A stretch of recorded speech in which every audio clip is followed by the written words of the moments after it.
আসসালামু আলাইকুম সবাইকে, আমি জানাতুল তাবাসসুম। আজকে আমরা অধ্যায় 5 এর বেসিক কনসেপ্ট নিয়ে চলে আসলাম। আজকে আমরা এই অধ্যায়ের কিছু গুরুত্বপূর্ণ সংজ্ঞা নিয়ে আলোচনা করব, যেগুলো পরীক্ষায় আসে এবং এগুলো আমাদের জানতে হবে। এমসিকিউ তো আসতে পারে, দেখা যায় জ্ঞানমূলক প্রশ্নের জন্য কিন্তু আসে। তাছাড়া আমাদের যখন সৃজনশীলের অন্যান্য অংশগুলো আছে, যেমন অনুধাবনমূলক প্রশ্ন, প্রয়োগমূলক প্রশ্ন বা উচ্চতর দক্ষতা প্রশ্ন, সেখানেও কিন্তু আমাদের সংজ্ঞাগুলো দেওয়ার প্রয়োজন হয়। তো চলো আজকে আমাদের ক্লাসটা শুরু করে ফেলি। প্রথমে যে সংজ্ঞাটা আছে সেটা হচ্ছে কি উদ্ভিদ পুষ্টি উপাদান, অর্থাৎ উদ্ভিদের যে পুষ্টি উপাদান আছে সেটাকে কাকে বলে। উদ্ভিদ তার বৃদ্ধি, শারীরবৃত্তীয় কাজ এবং পরিপুষ্টির জন্য মাটি, পানি এবং বাইরে থেকে যেসব উপাদান গ্রহণ করে তাই হচ্ছে কি উদ্ভিদ পুষ্টি। অর্থাৎ উদ্ভিদ কি করছে, তার বৃদ্ধির জন্য, শারীরবৃত্তীয় কাজের জন্য মাটি থেকে, পানি থেকে, বায়ু থেকে যে সকল উপাদানগুলো গ্রহণ করছে তাকে বলে উদ্ভিদ পুষ্টি। যেমন হচ্ছে কি calcium, phosphorus, nitrogen, sulphur, carbon, hydrogen, oxygen সবকিছুই কিন্তু হচ্ছে উদ্ভিদের পুষ্টি উপাদান। এরপরে হচ্ছে কি খনিজ পুষ্টি। উদ্ভিদ তার প্রয়োজনীয় পুষ্টি উপাদানের অধিকাংশ মাটি থেকে গ্রহণ করে, এসব উপাদানকে খনিজ পুষ্টি বলা হয়। অর্থাৎ উদ্ভিদ যতটুকু পুষ্টি উপাদানের প্রয়োজন, যেমন আমরা জানি হচ্ছে গিয়ে প্রায় 16টার মতো গুরুত্বপূর্ণ নিউট্রিয়েন্ট প্রয়োজন হচ্ছে এই উদ্ভিদের, তো দেখা যায় বেশিরভাগই মাটি থেকে গ্রহণ করে থাকে। এই সকল পুষ্টি উপাদানকে বলা হয় খনিজ পুষ্টি। তারপরে হচ্ছে গিয়ে ম্যাক্রোনিউট্রিয়েন্ট। এই যে উদ্ভিদের যে খনিজ পুষ্টিতে তারা গ্রহণ করছে বা উদ্ভিদের যে পুষ্টি উপাদান রয়েছে সেগুলোকে দুটো ভাগে ভাগ করা যায়। একটা ভাগ হচ্ছে কি ম্যাক্রোনিউট্রিয়েন্ট, তো উদ্ভিদের স্বাভাবিক বৃদ্ধির জন্য যেসব উপাদান বেশি পরিমাণে দরকার হয় সেগুলোকে ম্যাক্রোনিউট্রিয়েন্ট বলে। ম্যাক্রো মানে হচ্ছে গিয়ে বেশি বা বড়, তাহলে এই ম্যাক্রোনিউট্রিয়েন্ট প্রয়োজন হবে তোমার, ম্যাক্রোনিউট্রিয়েন্ট প্রয়োজন হবে উদ্ভিদের। কয়টা ম্যাক্রোনিউট্রিয়েন্ট রয়েছে? 10টা ম্যাক্রোনিউট্রিয়েন্ট রয়েছে। এরপরে হচ্ছে কি মাইক্রোনিউট্রিয়েন্ট। মাইক্রো মানে হচ্ছে কি কম বা সামান্য।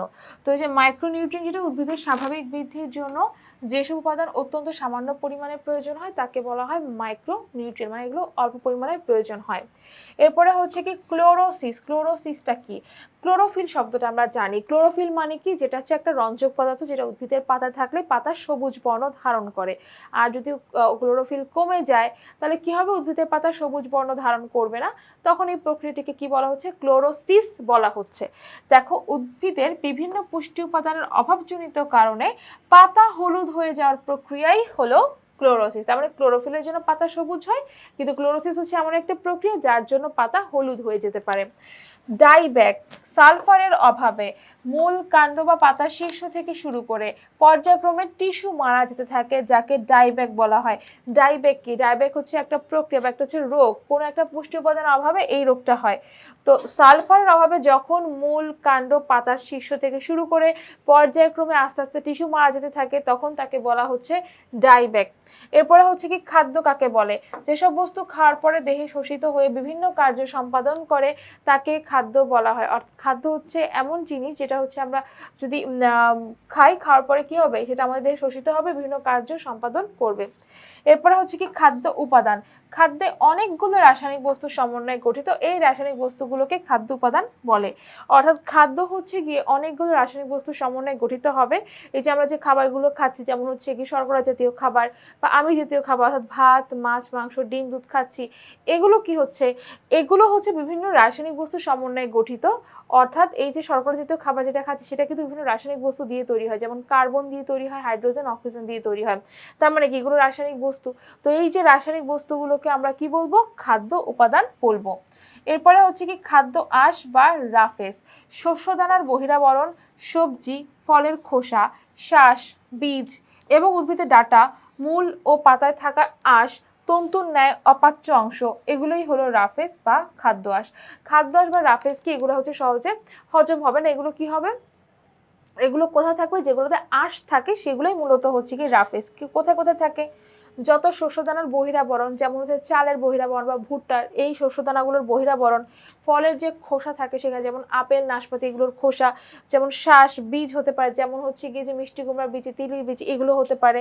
উদ্ভিদের ডাঁটা, মূল এবং পাতায় যে আঁশ থাকে, উদ্ভিদের ডাঁটা, মূল, পাতা মানে হচ্ছে যে আমরা যে শাক খাই, যেমন হচ্ছে উদ্ভিদের শাক মানে কি, শাক যখন খাই সেটা কি, পাতা খাচ্ছি, শাকের সাথে কিন্তু ডাঁটাও থাকে, ডাঁটার যে অংশটা সেইটা। বা হচ্ছে মূল খায়, মূল বলতে হচ্ছে যে আলু বা হচ্ছে গাজর, যে মাটির নিচে যেগুলো থাকবে সেগুলো, এইগুলো কিন্তু আঁশ জাতীয় খাবার, এগুলোর মধ্যে কিন্তু আঁশ প্রচুর পরিমাণে থাকে, এগুলাই রাফেজ। এগুলোই যদি আমরা খাই দেখা যায় আঁশগুলো হজম হয় না, এগুলো কি করে, এগুলো হচ্ছে মল তৈরি করে, দেহ থেকে বর্জ্য পদার্থগুলোকে সহজে বের করে দিতে পারে। এরপরে হচ্ছে আদর্শ খাদ্য পিরামিড কাকে বলে? আদর্শ খাদ্য পিরামিড হচ্ছে শর্করাকে নিচু স্তরে রাখে, মানে একদম সবার নিচে রেখে পর্যায়ক্রমে পরিমাণগত দিক বিবেচনা করে শাকসবজি, ফলমূল, আমিষ, স্নেহ, চর্বি জাতীয় খাদ্যকে সাজালে যে কাল্পনিক পিরামিড তৈরি হয় সেটি হচ্ছে আদর্শ খাদ্য পিরামিড। অর্থাৎ আদর্শ খাদ্য পিরামিড হচ্ছে এমন একটি পিরামিড যেটা হচ্ছে পিরামিডের মতো আকার ধারণ করবে এবং সবার নিচে কি থাকবে, শর্করা থাকবে। শর্করাকে নিচে রেখে পর্যায়ক্রমে পরিমাণগত দিক বিবেচনা করে, পরিমাণগত দিক বিবেচনা করে মানে হচ্ছে নিচে শর্করা থাকবে বেশি পরিমাণে, তার উপরে যে উপাদান থাকবে যেটা হচ্ছে কি ভিটামিন মিনারেলস, তার উপাদানটা হচ্ছে শর্করা থেকে একটু কম হবে। তারপর হচ্ছে কি প্রোটিন জাতীয় খাবার, মাছ, মাংস, ডিম, দুধ, এটার পরিমাণটা আরেকটু কম হবে। সবার উপরে থাকবে তেল জাতীয় খাবার, যেটা পরিমাণ সবচেয়ে বেশি কম হবে। এটাই হচ্ছে পরিমাণগত দিক বিবেচনা করে শাকসবজি, ফলমূল, আমিষ, স্নেহ এবং চর্বি জাতীয় খাদ্যকে সাজালে যে কাল্পনিক ত্রিমাত্রিক যে পিরামিডটা তৈরি হয় তাকেই বলা হচ্ছে আদর্শ খাদ্য পিরামিড। এরপরে দেখো সুষম খাদ্য। সুষম খাদ্য কাকে বলে? সুষম খাদ্য হচ্ছে দেহের পরিপুষ্টির জন্য 6 উপাদান বিশিষ্ট খাদ্যকে সুষম খাদ্য বলে। সুস্থ সবল উন্নত জীবনযাপনের জন্য সুষম খাদ্যের কোনো বিকল্প নেই। সুষম খাদ্য কোনটা? যে খাদ্যে যে খাদ্যাভ্যাসে যখন তোমার 6 উপাদান বিশিষ্ট খাবার থাকবে, অর্থাৎ তোমার এখানে হচ্ছে শর্করা থাকবে, আমিষ থাকবে, স্নেহ থাকবে, তার সাথে ভিটামিনস, মিনারেলস এবং হচ্ছে কি পানি থাকবে, সেটাকে আমরা বলবো হচ্ছে সুষম খাদ্য। আমাদের দৈনন্দিন খাবার তালিকায় অবশ্যই এই 6টি উপাদান থাকতে হবে, তাহলে কিন্তু আমরা সুস্থ সবল এবং উন্নত জীবনযাপন করতে পারবো। এরপরে হচ্ছে কি গয়টার। গয়টার কি? এটা হচ্ছে এক ধরনের ডিসঅর্ডার বলবো আমি এটাকে। ডিসঅর্ডার কিরকম? খাবারে যখন আয়োডিনের অভাব হবে তখন থাইরয়েড গ্রন্থির বিভিন্ন রোগের এক সাধারণ বহিঃপ্রকাশ হলো গয়টার। গয়টারে কি হয়? গয়টার হচ্ছে কি, এই যে আমাদের থাইরয়েড গ্রন্থি থাকে এই জায়গাটাতে, আমাদের এই অঞ্চলে থাকে প্রজাপতির মতো একটা গ্রন্থি থাকে যেটাকে বলা হয় থাইরয়েড গ্রন্থি। যদি আমরা আয়রনযুক্ত খাবার না খাই তাহলে থাইরয়েড গ্রন্থিটা হচ্ছে কি ফুলে যেতে পারে। এই থাইরয়েড গ্রন্থি ফুলে গিয়ে কি হবে, এই জায়গাটা হচ্ছে কি বড় হবে, এই জায়গাটা হচ্ছে ফুলে যাবে, তখন এই বহিঃপ্রকাশকে বলা হয় গয়টার। কি বলা হয় বলো তো? গয়টার বলা হয়। তাহলে আয়োডিনের অভাবে কি রোগ হচ্ছে বা কি ডিসঅর্ডার হচ্ছে? গয়টার হচ্ছে। এরপরে হলো হচ্ছে কি রিকেটস। রিকেটস কি? ভিটামিন ডি এর অভাবে দেহের কাঠামো পরিবর্তন সহ হাড়গুলো দুর্বল এবং ভঙ্গুর হয়ে যাওয়া, এটাই হচ্ছে কি রিকেটস। রিকেটস কি? এটা হচ্ছে কি ভিটামিন ডি এর অভাবে হয় এবং দেহের কাঠামো পরিবর্তন হয়ে যায়, কারণ তখন কি হয়েছে, হাড়গুলো দুর্বল হয়, ভঙ্গুর হয়ে যায়। তখন দেখা যায় যে কোনো একটা বাচ্চার যদি রিকেটস হয় তার পাটা হচ্ছে বেঁকে আছে বা হাড়টা বেঁকে আছে, সে ঠিকমতো সোজাভাবে হাঁটতে পারছে না। মৌলবিপাক শক্তি। বিশ্রামাবস্থায় আমাদের শ্বাস প্রশ্বাস, হৃৎপিণ্ড প্রভৃতির সাথে সংশ্লিষ্ট পেশিগুলোর সংকোচন প্রসারণের সার্বিক কাজ সাধিত হতে যে শক্তির প্রয়োজন হয় তাই মৌলবিপাক শক্তি। মৌলবিপাক শক্তি হচ্ছে যখন আমরা বিশ্রাম অবস্থায় থাকি, এই যখন আমি যে কথা বলছি এই অবস্থাটা, যখন আমি বিশ্রাম অবস্থায় থাকি তখন কি হচ্ছে, আমার কি হার্ট বন্ধ হয়ে যাচ্ছে নাকি আমার হচ্ছে কি ফুসফুস বন্ধ হয়ে যাচ্ছে? কোনো কিছুই কিন্তু বন্ধ হচ্ছে না। আমাদের দেহের ভিতরে থাকা হার্ট বলো, মানে হৃৎপিণ্ড বলো, ফুসফুস বলো, পাকস্থলী বলো, ক্ষুরযন্ত্র বলো, তারা কিন্তু তাদের কাজ চালাতে থাকে। তো এই যে যখন আমরা বিশ্রাম অবস্থায় থাকি তখন আমাদের শ্বাস প্রশ্বাস, হৃৎপিণ্ড প্রভৃতির সাথে যে পেশিগুলো সংশ্লিষ্ট রয়েছে, অর্থাৎ যে কার্ডিয়াক পেশিগুলো বা ফুসফুসের সাথে যে পেশিগুলো আছে সেগুলো যখন সংকোচন প্রসারণ হচ্ছে সেটা কিন্তু তাদের কাজটা স্বাভাবিক রাখছে, একটা নির্দিষ্ট ছন্দ মতো তারা কিন্তু কাজটা করছে। এই যে এই কাজটা করার জন্য, এই কাজটা সাধিত হওয়ার জন্য যে শক্তির প্রয়োজন, মানে যে মিনিমাম শক্তির প্রয়োজনটা হচ্ছে সেটাই কিন্তু মৌলবিপাক শক্তি। অর্থাৎ এইটা কিন্তু একমাত্র আমাদের বিশ্রাম অবস্থায় আমাদের যে শক্তিটা প্রয়োজন হয়, যে শক্তিটা ছাড়া কিন্তু আমাদের হৃৎপিণ্ড কাজ করতে পারবে না বা ফুসফুস কাজ করতে পারবে না, শ্বাস প্রশ্বাস কাজটা করাতে পারবে না, তাহলে এই শক্তিটাকে আমরা বলছি তখন মৌলবিপাক শক্তি। এরপর হচ্ছে ক্যালোরি। ক্যালোরি কাকে বলে? তাপ শক্তির একক হচ্ছে ক্যালোরি। তাপ শক্তির একক কি? ক্যালোরি। কিরকম? 1 কিলোগ্রাম পানির উষ্ণতা 1 ডিগ্রি সেন্টিগ্রেড বৃদ্ধি করতে যে তাপের প্রয়োজন তাকে 1 কিলো ক্যালোরি বলা হয়। অর্থাৎ 1 কিলোগ্রাম পানির উষ্ণতা, মানে 1 কিলোগ্রাম পানির তাপমাত্রা যদি আমরা 1 ডিগ্রি সেন্টিগ্রেড বৃদ্ধি করতে চাই তাহলে হচ্ছে যে তাপের প্রয়োজন হবে তাকে কিন্তু 1 কিলো ক্যালোরি বলা হয়। তাহলে 1 কিলোগ্রাম বা 1 কেজি, 1 কিলোগ্রাম বলতে বোঝানো হচ্ছে 1 কেজি, অথবা এখানে আমি একটু ভালো করে বলি যে 1000 মিলিলিটার অথবা হচ্ছে 1 লিটার। পানির উষ্ণতা যখন 1 ডিগ্রি সেন্টিগ্রেড যখন বাড়াতে যায় তখন আমরা যতটুকু তাপের প্রয়োজন তাকে বলা হচ্ছে 1 কিলো ক্যালোরি। কিন্তু যখন পুষ্টিবিদগণ, যেমন হচ্ছে গিয়ে আমি যখন কোনো একটা পেশেন্টকে যখন কতটুকু খাবার খেতে হবে, কতটুকু কিলো ক্যালোরি খাবার খেতে হবে, তখন যে হিসাব করি সেটা কিন্তু আমরা ক্যালোরি হিসাব করে থাকি। ঠিক আছে, আমরা হচ্ছে এই খাদ্যের শক্তিটা, কতটুকু শক্তির খাবার আপনার প্রয়োজন এটা বলার জন্য, এটা বোঝানোর জন্য আমরা কিন্তু কিলো ক্যালোরি বলে থাকি। ঠিক আছে, এরপরে দেখো বিএমআই। বিএমআই ফুল ফর্ম কি? Body mass index. এটা হচ্ছে কি বোঝায়? এটা হচ্ছে যা মানব দেহের গড়ন এবং চর্বির একটা সূচক নির্দেশ করে। মানে হচ্ছে কি, এটা যখন একটা মানুষের হাইট ওয়েটের সাথে তার ওজনটা ঠিক আছে কিনা এটা জানার জন্য এটা একটা নির্দেশক। কিরকম দেখো, আমি যদি বিএমআইটা লিখি, বিএমআই বের করার জন্য আমরা কোনো একটা মানুষের দেহের উচ্চতা নিব, সেটা মিটারে নিতে হবে, মিটার স্কয়ার হবে, আর হচ্ছে কি তার ওজনটা নিব। ঠিক আছে, ওজনটা হচ্ছে কেজিতে নিতে হবে।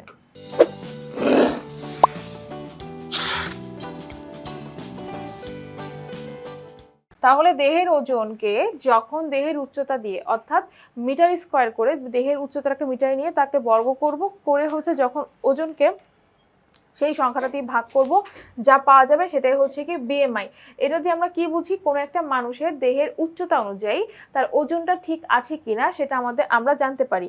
যদি তার ওজনটা বেশি হয় তাহলে বিএমআই এর মানটা বেশি আসবে, তার ওজন যদি কম হয় তাহলে বিএমআই এর মানটা অনেক কম আসবে। আর যদি আদর্শ ওজন হয় তাহলে কিন্তু বিএমআই আদর্শ রেঞ্জের মধ্যেই আসবে।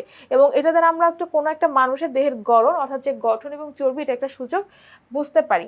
এরপর হচ্ছে কি বিএমআর, বেসাল মেটাবলিক রেট, যেটা হচ্ছে যা পূর্ণ বিশ্রামরত অবস্থায় মানব শরীরে ব্যবহৃত শক্তির পরিমাণ নির্দেশ করে। অর্থাৎ এটা হচ্ছে মৌলবিপাক শক্তি যে কথা, এটাকে আসলে অন্যভাবে বলছে কিভাবে, পূর্ণ বিশ্রামরত অবস্থায় যখন একটা মানুষ থাকে তখন তার শরীরে যে কাজগুলো হচ্ছে, যেমন শ্বাস প্রশ্বাস নেওয়া, হৃৎপিণ্ড যখন ব্লাড সার্কুলেশন করছে, বা কিডনি কি হচ্ছে আমাদের দেহের রক্তটাকে ছেঁকে দিচ্ছে। ঠিক আছে, তারপরে মনে করে আমাদের খাদ্যটা কি হচ্ছে, হজম হচ্ছে, এই যে কাজগুলো পূর্ণ বিশ্রামরত অবস্থায় মানব শরীরে এই যে কাজগুলো করার জন্য যে শক্তির প্রয়োজন হয় সেই শক্তির পরিমাণ নির্দেশ করে বিএমআর। এবং এটারও কিন্তু ছেলেদের বিএমআর বের করারও সূত্র আছে, মেয়েদের বিএমআর বের করারও কিন্তু আলাদা সূত্র আছে, যেটা তোমরা বই থেকে দেখে নিবে। এরপরে হচ্ছে কি খাদ্য সংরক্ষণ। খাদ্য সংরক্ষণ হচ্ছে এমন একটা প্রক্রিয়া যার মাধ্যমে একটা খাদ্যের পচন, যেটা হচ্ছে খাদ্যের পচন রোধ করে, যার ফলে খাদ্যের গুণাগুণ, গ্রহণযোগ্যতা এবং খাদ্যমান অটুট থাকে। হ্যাঁ, তাহলে খাদ্য সংরক্ষণ করা প্রয়োজন, কারণ আমরা যে খাবার খাই সবসময় যে খাবারটা ভালো থাকবে তা কিন্তু না। সে খাবারটা যাতে দ্রুত পচে না যায়, তার পচন রোধ করে, এবং খাদ্যের গুণাগুণটা যাতে অক্ষুণ্ণ থাকে, এবং সে খাদ্যটা খাওয়ার মতো যাতে গ্রহণযোগ্য থাকে, এবং খাদ্য মান যাতে অটুট থাকে, অর্থাৎ একটা খাদ্য খেলে তার মধ্যে যে নিউট্রিয়েন্টগুলো আছে, যে পুষ্টি উপাদানগুলো আছে, সেগুলো যাতে নষ্ট না হয়, এমনভাবেই কিন্তু খাদ্যটা সংরক্ষণ করার প্রয়োজন হয়। এক একটা খাদ্য এক একভাবে সংরক্ষণ করতে হয়, এবং তাদের সংরক্ষণ করার সময়সীমাও কিন্তু নির্দিষ্ট। কোনো একটা খাদ্য অনেক দিন পর্যন্ত মানে ফ্রিজ ছাড়া বা তোমার হচ্ছে কি ঠান্ডার যে তাপমাত্রা আছে সেখানে না রেখেও ভালো রাখা যায়, যেমন ডাল বা চাল। ঠিক আছে, এই যে শুকনো যে খাবারগুলো, যেমন বিস্কুট, মুড়ি, খই, এগুলো কিন্তু তুমি ফ্রিজে না রেখেও অনেক দিন পর্যন্ত ভালো রাখতে পারবে। কিন্তু কিছু খাবার যেগুলো তোমাকে ফ্রিজে রাখতেই হবে, যেমন হচ্ছে কি মাছ, মাংস, ডিম, তারপর হচ্ছে কি দুধ। যেটা ডিমও কিন্তু ফ্রিজে রাখতে হয় তা কিন্তু না, কোনো কোনো ক্ষেত্রে রাখা হয়, বা বেশিরভাগ সময় দেখা যায় ডিমটা হচ্ছে ফ্রিজে না রেখেও রাখা যায়, তবে তারও কিন্তু একটা সময়সীমা রয়েছে। আমি যে খাবারগুলোর কথা বলেছি, মাছ, মাংস, তারপর হচ্ছে কি দুধ, তারপরে রান্না করা যে খাবার, এগুলো কিন্তু ফ্রিজে রাখতে হয়, কারণ খাবারটাকে সংরক্ষণ করার প্রয়োজন হয়। এরপরে দেখো হচ্ছে কি ফরমালিন। ফরমালিনটা মূলত হচ্ছে মর্গের লাশ সংরক্ষণের প্রধান উপাদান হিসেবে ব্যবহৃত হয়। তবে তুমি যদি এইভাবে লেখো যে ফরমালিন হলো যা মৃত মানুষ বা প্রাণীর দেহ যাতে পচন না হয় এই কারণে একটা সংগ্রহণ করার জন্য একটা বিষাক্ত রাসায়নিক পদার্থ। তবে এভাবে না লিখে আরেকভাবেও লেখা যায়, সেটা হলো ফরমালিন হলো এক প্রকার বিষাক্ত রাসায়নিক পদার্থ যা পচনশীল দ্রব্য সংরক্ষণে অসাধুভাবে ব্যবহৃত হয়। এখানে এই শব্দটা মিসিং ছিল, আমি এটা অ্যাড করেছি, তোমাদের বইতে দেখবে দেয়া আছে। অসাধুভাবে যেটা ব্যবহৃত হচ্ছে সেটাই কিন্তু তোমার ফরমালিন, ঠিক আছে? এটা কিন্তু খাবারে দেওয়ার কোনো পারমিশন নাই, এটার অনুমোদন নাই, তারপরেও অসাধু ব্যবসায়ী যারা আছে তারা কিন্তু ফরমালিন ব্যবহার করছে। এরপরে দেখো পরিপাক। পরিপাক কাকে বলে? যে জৈব রাসায়নিক প্রক্রিয়ায় মানুষের পৌষ্টিকনালীর অভ্যন্তরে জটিল অদ্রবণীয় অশোষণযোগ্য খাদ্য উপাদানগুলো নির্দিষ্ট উৎসেচক বা এনজাইম এবং প্রাণরস বা হরমোনের উপস্থিতিতে বিশ্লেষিত হয়ে শোষণযোগ্য দ্রবণীয় সরল উপাদানে পরিণত হয়, তাকে পরিপাক বলে। তাহলে পরিপাক কি? এটা হচ্ছে একটা জটিল রাসায়নিক প্রক্রিয়া। এই প্রক্রিয়া কি হয়? মানুষের দেহের অভ্যন্তরে হচ্ছে জটিল অশোষণযোগ্য অদ্রবণীয় খাদ্য উপাদানগুলো নির্দিষ্ট এনজাইম বা উৎসেচক দ্বারা জারিত হয়। কিভাবে বিশ্লেষিত হয়? সেগুলো বিশ্লেষিত হয়ে তোমার দেহের শোষণ উপযোগী এবং ওদের দেহের দ্রবণীয় সরল উপাদানে পরিণত হয়, একে বলা হয় পরিপাক। এবং পরিপাকের ক্ষেত্রে আমাদের মাথায় রাখতে হবে পরিপাকটা কিন্তু একটা লং প্রসেস। দেখা যায় কি এটা যখন ঘটে তখন বিভিন্ন এনজাইম কাজ করে, বিভিন্ন উৎসেচক কাজ করে। এনজাইম বা উৎসেচক কি? যখন কোনো জটিল দ্রব্যকে ভাঙতে সাহায্য করে, জটিল দ্রব্যকে ভেঙে সরল উপাদানে পরিণত হয়, পরিণত হওয়ার জন্য মাঝখানে একটা হচ্ছে কি হেল্প লাগে, সেই হেল্পটা করে এনজাইম। এনজাইমটা এসে ওই জটিল দ্রব্যটাকে ভাঙতে সাহায্য করে বা জটিল খাদ্যটাকে ভেঙে ছোট উপাদানে পরিণত করতে সাহায্য করে। কারণ এনজাইমটা না থাকলে আমরা যে খাবারটা খেয়েছি সেই খাবারটা হজম হতে 2-3 দিনও লেগে যেতে পারতো, কিন্তু এনজাইম থাকার কারণে সেই খাবারটা হয়তো 2 ঘন্টা বা 3 ঘন্টা পর্যন্ত, সেটা হচ্ছে কি 2 ঘন্টা বা 3 ঘন্টা পরে কিন্তু হজম হয়ে যাচ্ছে, শুধুমাত্র এনজাইম থাকার জন্য। এরপরে দেখো পৌষ্টিকতন্ত্র বা পরিপাকন, দুটোই হচ্ছে একই বিষয়। খাদ্যদ্রব্য পরিপাকের কাজের জন্য মানবদেহে পরিপাকতন্ত্র বা পৌষ্টিকতন্ত্র নামে একটা স্বতন্ত্র তন্ত্র থাকবে, স্বতন্ত্র তন্ত্র রয়েছে। এটার কাজ কি? এটা হচ্ছে কি যে তন্ত্রের সাহায্যে খাদ্যদ্রব্য ভেঙে দেহের গ্রহণ উপযোগী উপাদানে পরিণত এবং শোষিত হয়, তাকে পৌষ্টিকতন্ত্র বলে। পৌষ্টিকতন্ত্র হচ্ছে যখন এটা একটা তন্ত্র, যে তন্ত্রের সাহায্যে এই যে পরিপাকের যে প্রক্রিয়াটা, অর্থাৎ জটিল খাদ্যদ্রব্য ভেঙে দেহের শোষণ উপযোগী সরল উপাদানে পরিণত হচ্ছে এবং সেটা শোষিত হচ্ছে, তাকে পৌষ্টিকতন্ত্র বলা হয়। এরপরে দেখো বিলাস বা বিলাই। বিলাস বা বিলাই কি? ক্ষুদ্রান্তের অন্তঃপ্রাচীরে অবস্থিত, ক্ষুদ্রান্তের অন্তঃপ্রাচীরে অবস্থিত রক্তচারক সমৃদ্ধ আঙ্গুলের মতো প্রক্ষেপিত এরকম অংশ থাকে, এটাকে বলা হয় বিলাই। এটা হচ্ছে ক্ষুদ্রান্তের ভিতরে থাকবে এবং এটার মধ্যে রক্তচারক সমৃদ্ধ আঙ্গুলের মতো প্রক্ষেপিত অংশ থাকবে, এটাকে বলা হচ্ছে বিলাই বা হচ্ছে বিলাস। গ্যাস্ট্রিক রস বা পাচক রস কি? আমরা যদি পাকস্থলীর প্রস্থচ্ছেদ করি তখন দেখা যাবে সেখানে কিছু গ্যাস্ট্রিক গ্রন্থি থাকে, সেই গ্যাস্ট্রিক গ্রন্থি থেকে কিছু নিঃসৃত মানে কিছু রস নিঃসৃত হয়। কি কি? হাইড্রোক্লোরিক অ্যাসিড বের হয়, যেটা হচ্ছে পাকস্থলীর ভিতরে ব্যাকটেরিয়াকে মারতে সাহায্য করে। তাছাড়া পাকস্থলীর ভিতরে অম্লীয় পরিবেশ তৈরি করতে সাহায্য করে। পেপসিন, গ্যাস্ট্রিক লাইপেজ, এই ধরনের কিছু পাচক রস পাওয়া যায় গ্যাস্ট্রিক গ্রন্থি থেকে। আন্ত্রিক রস হচ্ছে ক্ষুদ্রান্তের ভিতরে বিলাইয়ের আন্ত্রিক গ্রন্থি থেকে, এই যে বিলাইগুলো যেটা বললাম এটার ভিতরে কিছু গ্রন্থি থাকে যাকে বলা হয় আন্ত্রিক গ্রন্থি। আন্ত্রিক গ্রন্থি থেকে যে রস বের হয় সেটার নাম হচ্ছে কি আন্ত্রিক রস। পেরিস্টালসিস। পেরিস্টালসিস কি? এটা হচ্ছে এক প্রকার শারীরবৃত্তীয় প্রক্রিয়া, যেটা হচ্ছে পৌষ্টিকনালী গাছের পেশি সংকোচন প্রসারণের ফলে খাদ্যদ্রব্য অন্ননালীর মধ্য দিয়ে পাকস্থলীতে প্রবেশ করবে এবং ভিতরে সামনের দিকে অগ্রসর হবে। তো আচ্ছা, পেরিস্টালসিস হচ্ছে যখন খাবারটা মুখগহ্বর থেকে আমাদের গলবিলে যখন যাচ্ছে, অন্ননালীতে যখন যাচ্ছে, তখন কি হয়?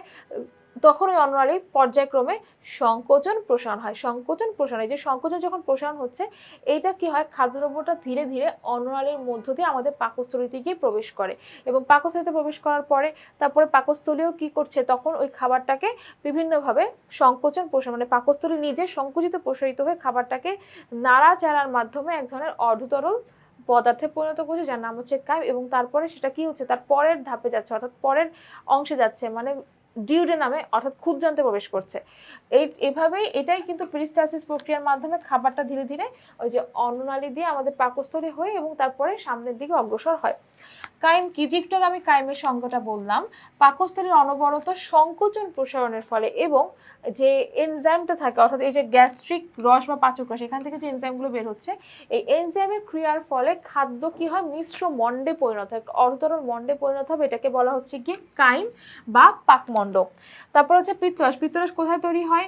যকৃতে তৈরি হয়। যকৃতে উৎপাদিত ক্ষারীয় গুণ সম্পন্ন, অর্থাৎ এটার মধ্যে কি গুণ আছে? এটার মধ্যে ক্ষারীয় গুণ, পরিবেশটাকে ক্ষারীয় করার জন্য যে গুণ কোনটা, সেটা তিক্ত স্বাদ বিশিষ্ট গাঢ় সবুজ হবে, গাঢ় সবুজ তরল হচ্ছে পিত্তরস। এটা যকৃত তৈরি হবে এবং যকৃত তৈরি হয়ে কোথায় জমা থাকবে, পিত্তথলিতে গিয়ে জমা থাকবে। পিত্ত লবণ, পিত্ত লবণ কি পিত্তরসে থাকা এক অত্যন্ত প্রয়োজনীয় উপাদান যা স্নেহ পদার্থকে ক্ষুদ্র ক্ষুদ্র দানায় পরিণত করে। পিত্তরসের মধ্যে কি থাকে, একটা প্রয়োজনীয় উপাদান থাকে, সেটা হচ্ছে কি পিত্ত লবণ। এই লবণটার কাজ হচ্ছে স্নেহ পদার্থকে ক্ষুদ্র ক্ষুদ্র দানায় পরিণত করা। এরপর হচ্ছে কি আত্তীকরণ, শোষিত খাদ্যবস্তু প্রোটোপ্লাজমে পরিণত বা রূপান্তরিত হওয়ার পদ্ধতি হলো আত্তীকরণ। তার মানে আমরা যে খাবারটা খাচ্ছি সেটা হচ্ছে কি বৃহদন্ত্রিকে শোষিত হচ্ছে। তো শোষিত খাদ্যবস্তু প্রোটোপ্লাজমে যখন রূপান্তরিত হচ্ছে বা পরিণত হচ্ছে, তখন সেই পদ্ধতিটাকে বলা হচ্ছে আত্তীকরণ। কারণ তখন কি হচ্ছে, নতুন নতুন কোষ তৈরি হবে। কোষ্ঠকাঠিন্য, কোষ্ঠকাঠিন্য হচ্ছে বিশেষ কোনো রোগ নয়, যখন কারো শক্ত পায়খানা হবে অথবা তার দুই বা তারও বেশি দিন পায়খানা হয় না, এই অবস্থায় হলো কোষ্ঠকাঠিন্য। অর্থাৎ কোষ্ঠকাঠিন্য একটা অবস্থা যখন হচ্ছে গিয়ে আমাদের দেহ থেকে যখন যে মল ত্যাগ করা যাচ্ছে না বা খুব কষ্ট হচ্ছে বা 2-3 দিন ধরে হচ্ছে না, তখন এই অবস্থাটাকে বলা হচ্ছে কোষ্ঠকাঠিন্য। এবং এটা কিন্তু খুবই কষ্টকর অবস্থা। যদি আঁশ জাতীয় খাবার খাওয়া হয় তাহলে কিন্তু কোষ্ঠকাঠিন্য প্রতিরোধ করা সম্ভব হয়। আলসার, আলসার হলো যে কোনো এপিথেলিয়াম বা আবরণী টিস্যুর এক ধরনের ক্ষত। আলসার সাধারণত কোথায় হয়, আমাদের পাকস্থলীতে বা ডিডেনামে হয়। দীর্ঘদিন যাবত যদি কারো গ্যাস্ট্রিক থাকে, দীর্ঘদিন যাবত যদি হাইড্রোক্লোরিক অ্যাসিডটা বারবার নিঃসরণ হতে থাকে খালি পেটে, দেখা যায় আস্তে আস্তে পাকস্থলীর গায়ে কি হয়, ক্ষত তৈরি হয়।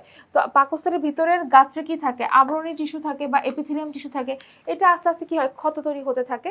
তো যখন ক্ষত তৈরি হচ্ছে, ক্ষত তৈরি হতে হতে এটা কিন্তু আলসারের রূপ নিবে এবং একটা সময় পরে দেখা যাবে ওষুধ ছাড়া কোনোভাবে এটা ঠিক হবে না। এরপর হচ্ছে অ্যাপেন্ডিসাইটিস। অ্যাপেন্ডিক্স কোথায় আমি দেখিয়েছিলাম, সিকামের কাছে। সিকামের কাছে ছোট আঙ্গুলের মতো একটা অংশ থাকে যেটাকে বলা হয় অ্যাপেন্ডিক্স। এই অ্যাপেন্ডিক্স যদি কোনো কারণে জীবাণু দ্বারা আক্রান্ত হয়, অর্থাৎ জীবাণু বলতে হচ্ছে ব্যাকটেরিয়া দ্বারা যদি আক্রান্ত হয়, তাহলে কি হয়, অ্যাপেন্ডিক্সের যে রোগটা হয় তাকে বলা হয় অ্যাপেন্ডিসাইটিস। অর্থাৎ ব্যাকটেরিয়া দ্বারা যদি এখানে কোনো ইনফ্লামেশন হয় বা কোনো ব্যাকটেরিয়া আক্রমণ করে অ্যাপেন্ডিক্সটাকে যদি ফুলিয়ে দেয়, তখন কি হয়, সেখানে ব্যথা অনুভব হয়, সেই জায়গাটা হচ্ছে ফুলে যাবে এবং এটা লাল হয়ে যাবে। এই বিষয়টাকে বলা হচ্ছে অ্যাপেন্ডিসাইটিস। এবং যখন অ্যাপেন্ডিসাইটিস হয়, জায়গাটা ব্যথা করে, তলপেটে বা হচ্ছে নাভির জায়গাটা ব্যথা করবে। ডক্টরের কাছে গেলে যখন আইডেন্টিফাই করবে, ওষুধ দিয়ে অনেক সময় ঠিক করা যায়, কিন্তু যদি ওষুধ দিয়ে ঠিক না করা যায় তখন কি হবে, ওইটাকে অপারেশন করে কেটে ফেলার প্রয়োজন হতে পারে। তাহলে আজকের ক্লাসে আমরা হচ্ছে এই অধ্যায়ে যত গুরুত্বপূর্ণ সংজ্ঞাগুলো রয়েছে সেই সংজ্ঞাগুলো সম্পর্কে আলোচনা করলাম। আশা করি তোমরা এই সংজ্ঞাগুলো অনেক ভালো করে বুঝতে পেরেছো এবং খুব ইম্পর্টেন্ট এই সংজ্ঞাগুলো। তো তোমাদেরকে অসংখ্য ধন্যবাদ আমাদের ক্লাস করার জন্য। সবাইকে আল্লাহ হাফেজ।